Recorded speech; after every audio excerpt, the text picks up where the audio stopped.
నమస్తే, welcome to our channel. ఏపీలో కూటమి ప్రభుత్వం వచ్చాక మళ్ళీ అభివృద్ధి స్పీడ్ అందుకుంది. ఇందులో భాగంగా ఇటీవల పట్టణాభివృద్ధి, రెవెన్యూ ప్రక్రియలను సులభతరం చేసేందుకు కూటమి సర్కార్ సంస్కరణలు తీసుకువచ్చిన విషయం తెలిసిందే. ఈ సంస్కరణలు national real estate development council AP విభాగం స్వాగతించింది. వేగవంతమైన అనుమతులు, పారదర్శకతకు ఈ సంస్కరణలు ఉపయోగపడతాయని నరేడ్కో స్పష్టం చేసింది. ఇక బిల్డింగ్ నిబంధనలలో మార్పులు తీసుకురావడం ద్వారా రియల్ ఎస్టేట్ రంగానికి కొత్త ఊపు వచ్చిందన్నారు నరేడ్కో ప్రతినిధులు. ఇందుకు CM Chandrababu, deputy CM Pavan Kalyan, పట్టణాభివృద్ధి శాఖ మంత్రి నారాయణకు ధన్యవాదాలు తెలిపారు.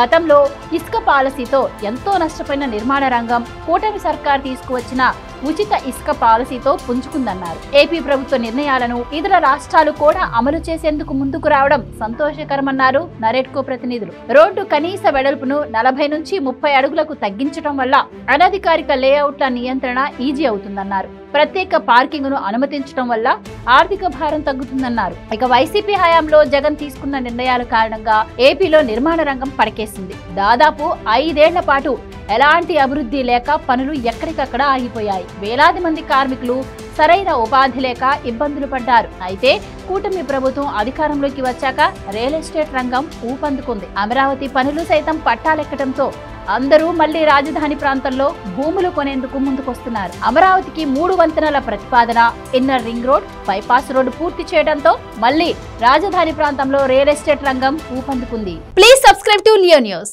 For more videos.